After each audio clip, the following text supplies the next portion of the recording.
Part of the immersive experience of open-world games is how they build a history.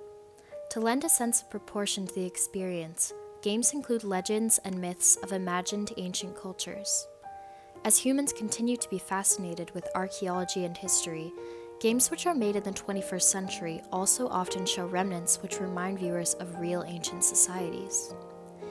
As we wait for the upcoming sequel, Tears of the Kingdom, let's take a look back at one of the most critically acclaimed open-world games of all time, The Legend of Zelda: Breath of the Wild. The world of Hyrule actually presents us with two different views of past times. The first is the Hyrule of a century ago. As you trek across the kingdom, you pass through any number of abandoned outposts, crumbling towns, and battle skeletal enemies. These are remnants of the war which occurred 100 years before the events of the game.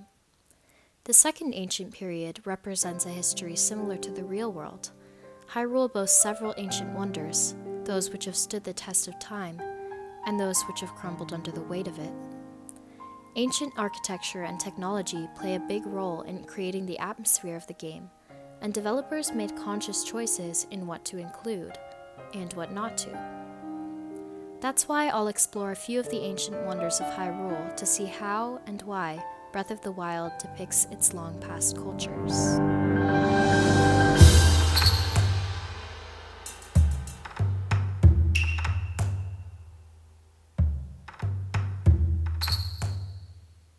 The first of the wonders of Hyrule are the ancient springs of the goddess. Representing the most powerful symbol in the game, the Triforce, these are the springs of power, wisdom, and courage.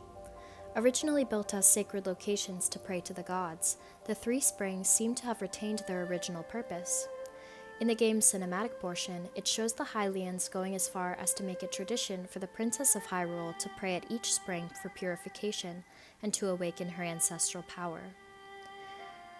The Spring of Courage is located in the Faron region east of Lake Hylia.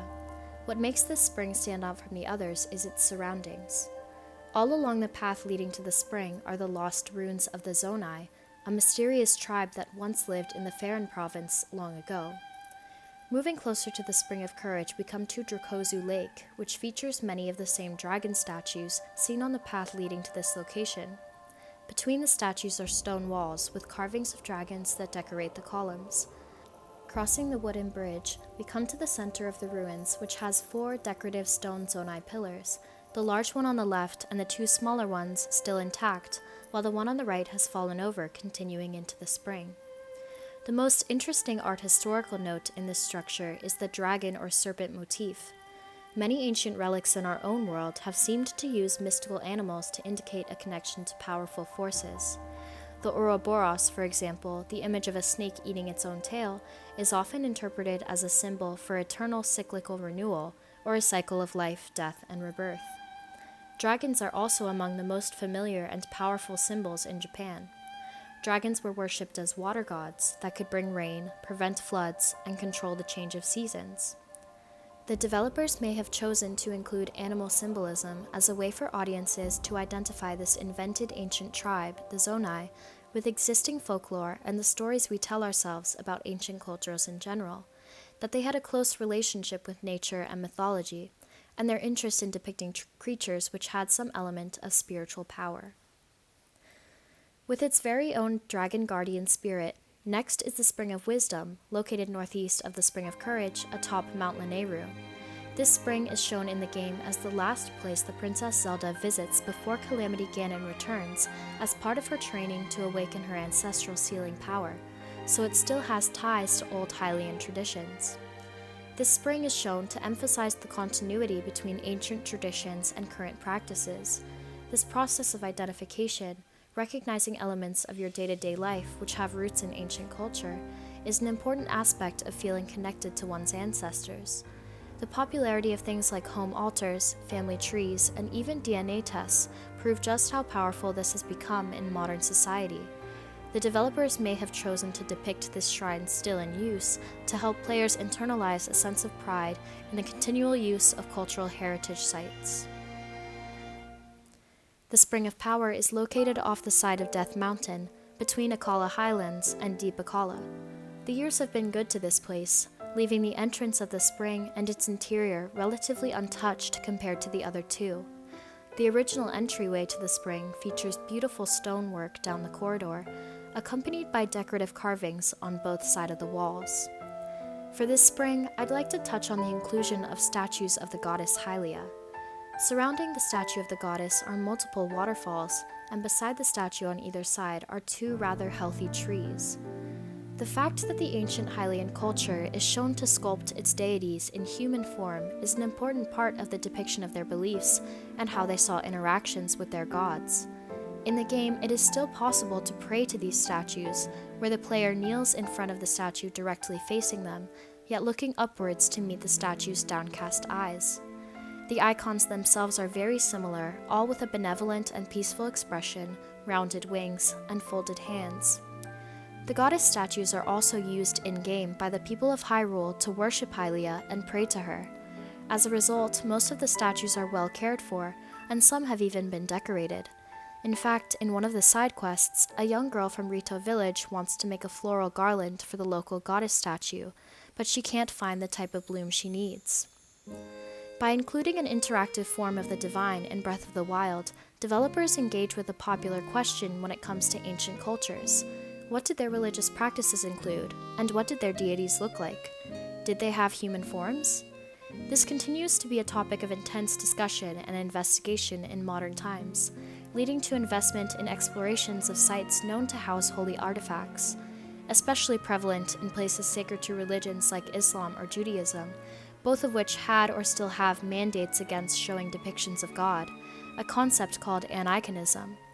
Obviously, Hyrule has not dealt with the same iconoclasm our world has, yet it still seems there are some rules around how she should be shown, with similar features of her statues present across the wide world of Hyrule. Continuing our journey through the ancient wonders of Hyrule brings us to the Temple of Time. For at least 10,000 years, this temple has been situated atop the Great Plateau, and for the last 100 years, this building has been cut off from the outside world as the entrance to the plateau was sealed during the Great Calamity. Similar to the springs previously mentioned, the Temple of Time was used as a place of worship to not only Hylia, but also the three golden goddesses, as we can see three separate buildings leading up to the temple itself. By showing ancient buildings in ruin, the game builds on the curiosity of players to explore what the structures hide, which includes documents and lore about their purpose, encouraging an exploratory and even perhaps archaeological bent to an otherwise empty area. Taking a better look at the front exterior of the building, we can see that the temple takes its design from the one in Ocarina of Time, which was likely inspired by real-world cathedrals. This architecture reminds viewers of Gothic stonemasonry, with its tall rib vaults and pointed arches, large windows, and vaulted ceilings. The choice of depicting a cathedral-style ancient building harkens back to a very specific moment. Gothic cathedrals and churches are religious buildings created in Europe between the mid-12th century and the beginning of the 16th century. By choosing to show this style of architecture, the developers may have been interested in the interplay between different religious traditions when depicting ancient Hyrule. Moving to the back of the temple, we come to the stairs right before the goddess statue. The attention to detail here is amazing. On the floor just before the stairs, you can see the Triforce, with each piece representing one of the three golden goddesses, all tied together by an intricate design around the outside. The Triforce is loosely based on the Mon or traditional crest of the Hojo family. The Hojo family was a prominent one in medieval Japan and took their crest from a legendary family dragon god, which bestowed upon them three scales representing prosperity. Hyrule's Triforce represents three facets of religion: wisdom, power, and courage. At the front entrance, we can see the same Triforce a little more clearly, minus the decoration around it. And inside, we come to the back of the temple, which has a statue of the goddess Hylia, surrounded by 6 statuettes calling back to her followers.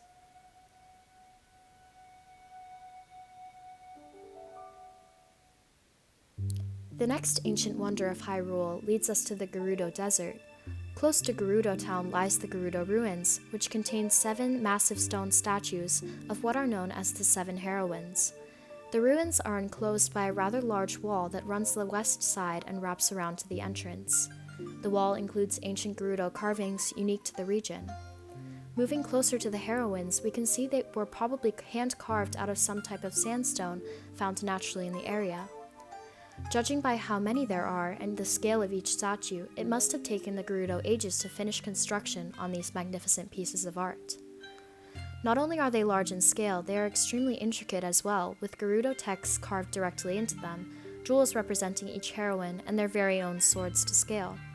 The heroines are highly revered among the Gerudo as their divine protectors, and with scaffolding around the statues, it seems the stone monuments are kept up by the Gerudos still living in the area. This scaffolding is actually quite a fascinating choice by the developers to show active preservation of a group's cultural heritage. These statues are included to represent the fascination which viewers have with the massive scale of ancient art, as well as uncovering their secret function.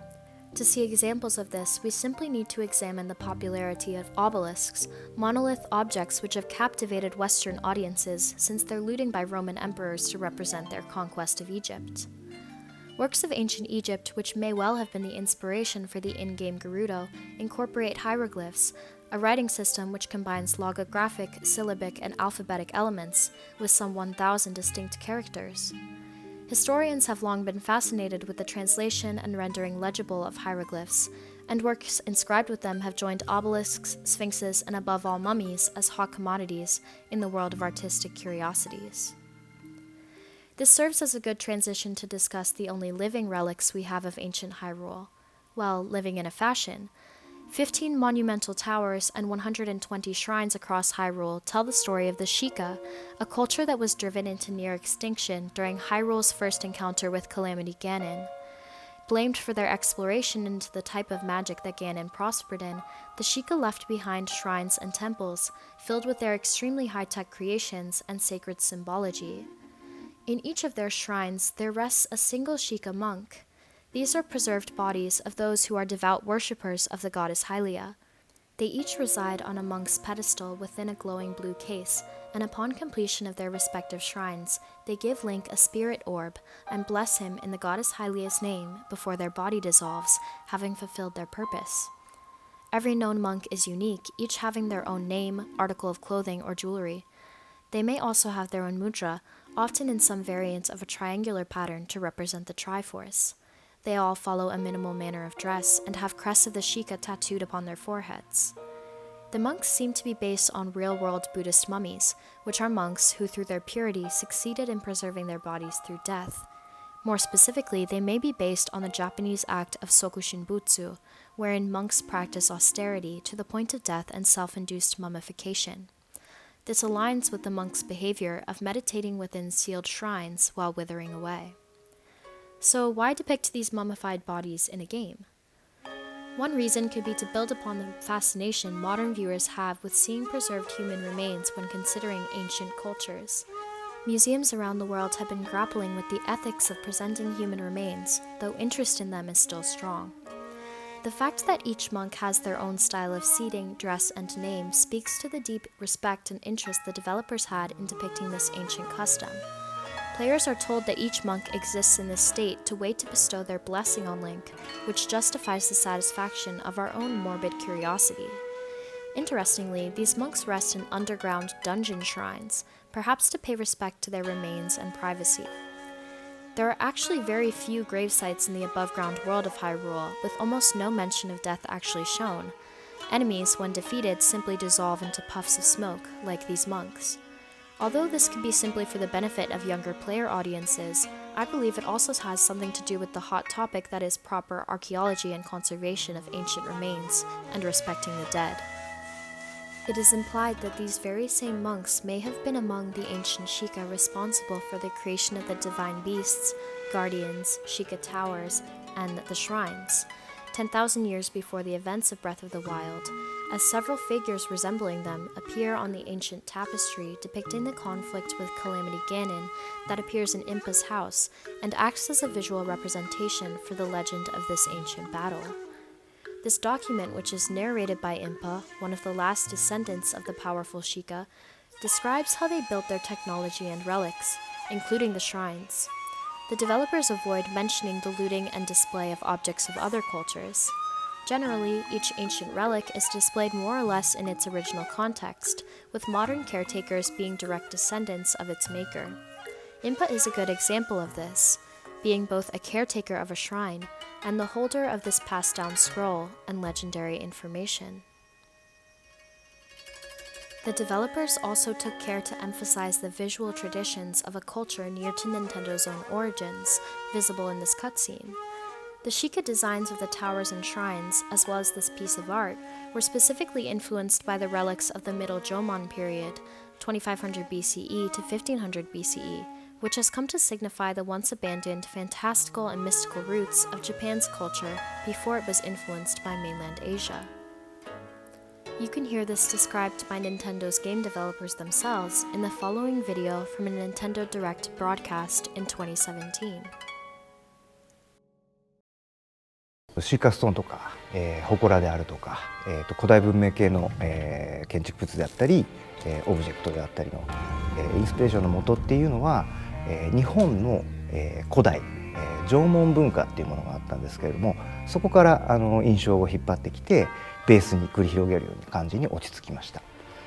理由としては割と世界の人たちに知られていないようなところのもので、不思議な感じというかミステリアスな感じっていうのをすごくアピールしたかったので、まだあんまりおそらくいろんなところで使われてないようなものっていうのを探していて、結果として、日本の縄文っていうものに行き着いたっていう感じにはなっています。I don't think it can be a coincidence that Nintendo settled on a period of Japan's prehistory when looking for artistic influences for their imagined culture.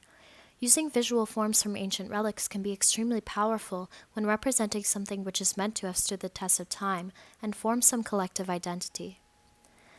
I'd like to end by acknowledging how much this game and franchise have impacted me as a person and an art historian. The careful construction of every part of Hyrule makes it endlessly fascinating to explore. I believe this is due in a large part to their treatment of ancient cultures. It feels as though you as a player are able to uncover parts of your history, including the legends and relics of the past which have led to your success. I can't wait to see how the upcoming sequel will build on this feeling and expand the lore of The Legend of Zelda as a whole. Thank you so much for joining me on this journey, and I hope you begin to notice the depiction of ancient cultures in any of your favorite games the next time you pick up your controller.